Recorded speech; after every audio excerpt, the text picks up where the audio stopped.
ओम नमः शिवाय। जय श्री कृष्णा। आप सभी का सनातन धर्मसार चैनल पर बहुत बहुत स्वागत है।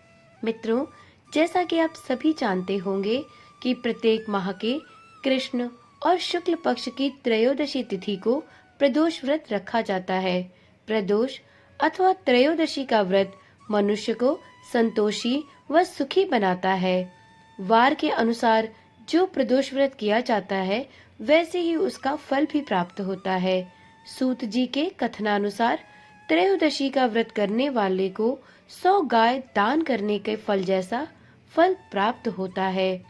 बुधवार के दिन पड़ने वाले प्रदोष व्रत को बुध त्रयोदशी प्रदोष व्रत के नाम से जाना जाता है। श्री सूत जी महाराज कहते हैं, बुध त्रयोदशी प्रदोष व्रत करने से सभी मनोकामनाएं पूर्ण होती हैं। इस व्रत में हरी वस्तुओं का प्रयोग करना चाहिए।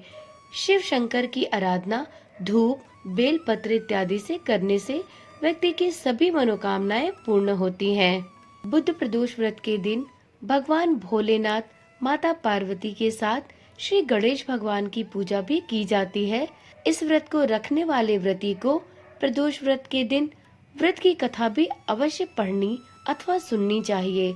ऐसा माना जाता है कि कोई भी व्रत तब तक संपूर्ण नहीं होता या उस फल की प्राप्ति व्रती को तब तक नहीं प्राप्त होती जब तक वह व्यक्ति उस व्रत से संबंधित कथा का श्रवण या पाठ नहीं करता।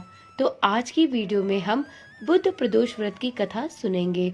तो एक बार भगवान भोलेनाथ, माता पार्वती और श्री गणेश भगवान का हृदय से मनन करते हुए इस पावन एवं पुण्यकारी कथा का श्रवण करते हैं।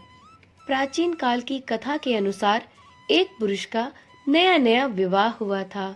वह गौने के बाद दूसरी बार अपनी पत्नी को लाने अपने ससुराल पहुंचा और वहां जाकर उसने अपने पत्नी को अपने घर ले जाने की बात अपने सास ससुर को बताई।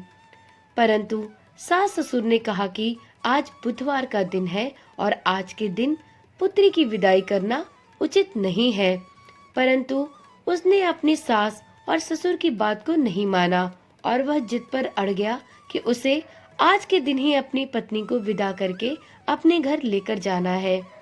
उस पुरुष के सास ससुर ने, उसके साले सालियों ने उसको बहुत समझाने की चेष्टा की कि बुधवार के दिन पत्नी को विदा करके ले जाना उसके लिए शुभ नहीं होगा, लेकिन वह पुरुष नहीं माना। विवश होकर सास ससुर को अपने जमाता और पुत्री को भारी मन से बुधवार के दिन ही विदा करना पड़ा। पति पत्नी बैलगाड़ी में चले जा रहे थे। एक नगर से बाहर निकलते ही पत्नी को प्यास लगी। पत्नी ने अपने पति से कहा कि मुझे बहुत जोर की प्यास लगी है। तो पति लोटा लेकर अपनी पत्नी के लिए पानी लेने के लिए निकल पड़ा। जब वह पानी लेकर लौटा तो उसने देखा कि उसकी पत्नी किसी पराये पुरुष के लाए लोटे से पानी पीकर उससे हंस हंस कर बातें कर रही है। वह पराया पुरुष बिल्कुल इसी पुरुष के शक्ल सूरत का था। अपने ही हमशक्ल पुरुष को देखकर वह पुरुष क्रोध में आग बबूला होकर उससे लड़ाई करने लगा। धीरे धीरे वहां काफी भीड़ इकट्ठा हो गई। पत्नी को भी कुछ समझ में नहीं आ रहा था कि यह सब क्या माजरा है। दोनों ही पुरुष एक ही शक्ल के थे और उस महिला को ये भी नहीं समझ में आ रहा था कि उसमें से उसका असली पति कौन है। इतने में एक सिपाही भी वहां आ गया। सिपाही ने स्त्री से पूछा कि सच सच बताओ, तुम्हारा पति इन दोनों में से कौन सा है।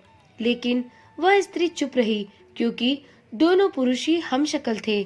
उन दोनों में अपने पति की पहचान कर पाना उस स्त्री के लिए भी मुश्किल हो रहा था।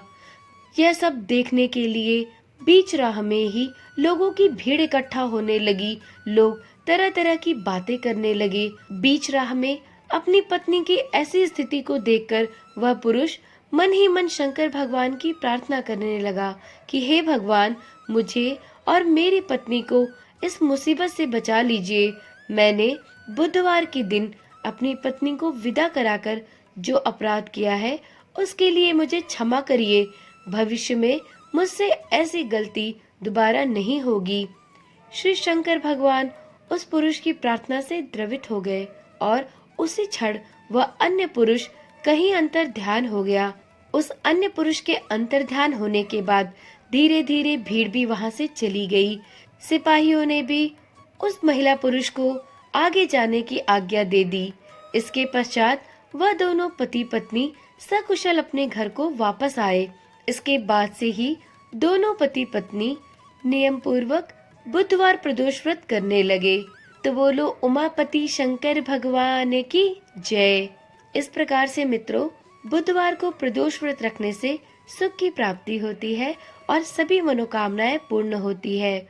जो भी महिलाएं प्रदोष व्रत का नियम पूर्वक पालन करती हैं, व्रत रखती हैं और कथा सुनती अथवा सुनाती हैं, तो उन्हें भगवान भोलेनाथ के साथ ही साथ माता पार्वती और गणेश भगवान की कृपा भी प्राप्त होती है। तो चलिए आज की वीडियो में यहीं तक, फिर मिलते हैं एक नई वीडियो एक नई जानकारी के साथ। तब तक के लिए ओम नमः शिवाय, जय श्री कृष्णा, राधे राधे।